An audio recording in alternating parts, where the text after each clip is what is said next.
Welcome to the Talking Apron, the podcast where we help you take the guesswork out of diabetes and turn it into confidence that you are taking care of yourself.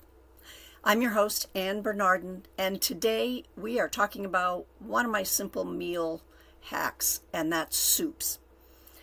And yes, I came up with this podcast title over the past weekend when I was really quite sick with the stomach flu, and then I had to eat something and I couldn't quite figure out, well, what am I going to be eating? And I went to my pantry, and lo and behold, I had everything I needed to make a simple soup. So as I continue to recuperate and allow my digestive tract to get itself back on track, we're going to be talking about some really simple meals that can come out of your pantry. And the most important thing, and when I say pantry, let me say that I'm also saying your refrigerator and your freezer. It's all three, the trifecta. One of the most important things is to regularly go shopping for those items you always have on hand. Always, always, always. So let's kick this off first by saying, why is soup such a go-to meal for everyone? But especially for those of us managing diabetes. Now, soup can be nutrient dense, it can be full of fiber, it can helps to control our blood sugar, plus it's a great way to pack in the vegetables, the proteins, and the healthy fats, all in one pot. Less dishes. And what's even better, you can make a big batch and freeze it. And that's what I am talking about. Leftovers. Now, you got to enjoy leftovers a little bit, but sometimes you can make a small batch of soup and just have it for 1 or 2 days, change it up. But with soup, you can have a meal ready anytime you need. So, what are the essentials that you would need in your pantry? Now, I'm specifically talking pantry. This is what's called the dry, shelf-stable items. In other words, they don't need to go in the freezer or in the refrigerator, and they can save for a long time. So I am fortunate enough to have a Costco nearby, and I get the 6-pack of bone or chicken broth or stock, whatever they have that's a good quality, and I generally do go organic. And so you can think again, as I said, chicken, vegetable, beef. That's the backbone for every soup. Now remember, I'm not saying making it from scratch. Do I make some from scratch? Abso-frickin-lutely. When I have a good chicken carcass, I do that. But we're talking about on-the-fly, simple meal, and I was sick. I went to that box right away. The next thing that you can have on hand is some canned tomatoes. Yep, wasn't quite on my to-do list for the soup this weekend because tomatoes are a little acidic for a stomach that's not feeling so hot.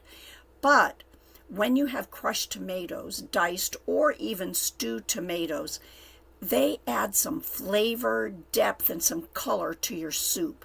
And make sure you always read the can. Find your favorite brand that has low sodium and no added sugar. Now, what do I mean by added sugar? Well, tomatoes are sweet. They're a carbohydrate, so they have sugars in them from the natural fruit, the tomato. The next up is canned beans. Let me say, yes, we are diabetics, but no, we don't have to cut everything out of our life. We just have to modify or strategize our meals so it's not a carb-heavy meal. So in the bean department, I love myself my black beans, my chickpeas, and lentils, because those are kind of the powerhouses with a little bit more protein, really great fibers, etc. And they add a little bit of texture to your soup. But I always rinse them before I put them in the soup. I never add the whole thing. That gelatinous, salty mess, I remove. And again, you're reading the cans. If it says black beans and salt, you're good to go. We're getting up to the grains right now, and personally, I skip the grains in the soup so that I can have crackers or bread to go with my soup. But if you are using grains, you want to go with whole grains. Again, those are complex carbohydrates, and that would be like brown rice or quinoa, and a little bit goes a long way, and they will add that extra filling, some fiber, and some protein to your soup. All right, before we finish up with the herbs and spices, boy, oh boy, was I excited to get straight into this podcast today. For those of you who are new, this is diabetes friendly. Oops, that was my insulin pump telling me that it's been a couple hours since I paid attention to it. But this is for diabetics to help them along the way. A little bit of food, a little bit of nutrition, a little bit of everything in that chicken soup pot. So if you haven't taken a break and gone ahead and go get your cuppa, go ahead and go grab your cuppa and come right back, because I'm going to finish up this segment with some simple herbs and spices. All right, if you're back with me now, thyme, oregano, cumin, bay leaves. They're going to add some good, rich flavors. Now, yes, we have salt and pepper. Now, the other is the onion and garlic powder. I don't have those on hand because I use those fresh. I love myself a fresh Vidalia onion. I don't use too much garlic because guess what? It gives me a migraine-like headache, so I tend to abstain unless I'm eating out or something like that. But those spices you can add in and flavor accordingly. If you have tomatoes and beans, you're going to add the richness of the cumin. You could even make a taco soup. If you have some, we're going to be talking about in a little while some of these soup flavors, but you can pair them together. One of the other things we didn't say was basil and oregano, just to add to make sure we have all those seasonings at home that we can add simply to our soups.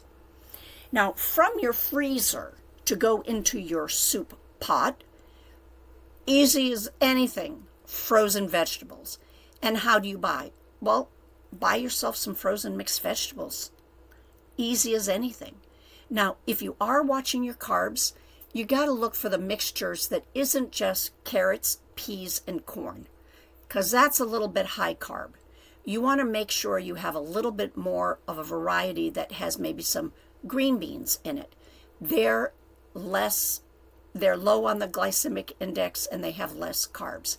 Peppers as well. So you can have the spinach, you can have frozen kale, frozen cauliflower rice, frozen broccoli. All of these can be added very easily to a soup. Next up, we're going to bring back the podcast I talked about last week, and that was the freezing your proteins, cooking proteins ahead and freezing. And that's where you can pull out a single chicken breast or a whole cooked bag of ground beef. So you just have to stick it in the pot. You don't even have to defrost. You put it in your broth and away you go. Now, you can do the same thing in your freezer with rice, noodles, any grain. You can create some homemade little packets. Some people do them in the ice cube trays, and that's to know and measure exactly how many carbs you're going to be getting in that single serving of soup. So you can make a soup that doesn't have any of the grains in it, but then you have your cube of cooked rice, and you know that a cube of cooked rice is, I don't use rice very often. I'm thinking a quarter cup is like 25 to 35. That may be beans. So a quarter cup actually is a lot when it's cooked. It's more like a half a cup. That would be a huge portion of rice. So you figure you might have 15 or 20 grams of carbs. And then you'll know, that's not too bad. And then you just throw that in your warm soup, stir it up, and the grain is already cooked. So that's another pretty quick hack that I have when you have leftover rice, even if it's leftover from a Chinese food restaurant that you went to. And the last one they talk about, I'm not a big one on fresh herbs. Frankly, I live alone, I cook for myself, and I find I do freeze them, but sometimes they get pretty soggy on me. I'll have to go to my Chef Diane of UtahDinnerProject.com. She's the one that's the herb queen, and you can check her website out too if you'd like. So we've gone through our freezer, we've gone through our pantry. Let's talk about the staples now, the regularly scheduled, the items we purchase regularly that are going to be in our refrigerator. So here are a few items that will add freshness and flavor and some good nutrition. Again, it's the fresh vegetables. That's what I did over the weekend. I put a little bit of carrot. I did have some cooked broccoli already in my refrigerator, but I always have broccoli, so I can make either a raw broccoli salad or I can steam some broccoli. And, you know, the onions, celery, and carrots, oh, in New Orleans it's called something particular, but that's always the best base for some really good flavorful sauces and soups.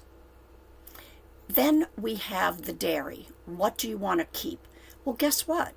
Greek yogurt has really high protein, and if you're a vegetarian, you can add that to your soup, a dollop on top to add a little bit more protein, or you can have the sour cream. Now, I'm going to recommend with any of these, do read the labels. Don't buy your sour cream that is fat-free. Why? Because you use more because it doesn't taste as good. And it doesn't taste as good, opinion here, doesn't taste as good in my mind because they take out the fat and they add all sorts of gunk fillers to it, which are carbohydrates that can wreck your gut. So I always look for the sour cream that has very basic ingredients. Next up is your cheese. Now, Parmesan cheese is going to be the one that will last the longest without going moldy, etc. But cheddar cheese can work, especially if you're making something like a cheddar cheese soup, or if you are making a taco soup, something like that. But it adds that certain richness and some fats, especially if you don't have a lot of the meat protein in your soup. Then you're going to know that you don't have a lot of the oils or saturated fats from that protein. So then you can use some cheese just to make sure you balance out how well you're eating for that day. So, next segment, how do we put this all together? Well, now that we've stocked them all up, it's a mix and match game. It really is. You take out your stock. Okay, if you have some chicken stock or chicken broth, what are you going to put in there? Well, I cheat and sometimes I put in beef if I don't have any on hand, but generally I'll put in the chicken. I'll use a vegetable stock if I'm making something with fish, but generally I don't like a fish soup unless it's a very creamy fish chowder. And grew up in New England, so I can say chowder from all my visits to Cape Cod with my Nana, because she would make our favorite soup before we would arrive. So if we're going to make a hearty chicken and vegetable soup, we're going to start with the chicken broth. We're going to toss in those frozen mixed vegetables of our choice. Then we can add in some canned tomatoes, some shredded chicken. We have a little quinoa or brown rice, and some rotisserie chicken. Then you're going to be looking at, am I going to be making this a spicy one or a really tomato on the Italian side, the basil and thyme, or am I going to be making it more like Thanksgiving, which is thyme and sage and salt and pepper, or am I going to be making it a little bit richer and have it more cumin, paprika, salt and pepper? So those are some of how you'll think, how am I going to change up this soup? And you'll put those spices in when you're simmering and allowing all the pieces to marinate, to cook together. Now, the next recipe, really simple, helps out you vegetarians. You can add meat to it, but this is a bean and spinach. And in a pot, you're going to be sauteing that onion and some celery, maybe a little bit of garlic in the olive oil. Then you're going to add that sizzling chicken stock or vegetable broth. You'll add a can of the black beans. You'll add a block of the frozen spinach. Commercial here. Don't you know that when we buy spinach fresh and then we steam it, it goes down to about a half a cup? Have you noticed that? And we pay something like $4.50 for that container. I'm showing that plastic container of spinach. But we can go to the frozen section and buy a block of frozen spinach for like $1.99, half the price. That's what you'll want to keep on hand. You'll want to keep those frozen blocks of spinach. Excuse me, pump time, talking to me.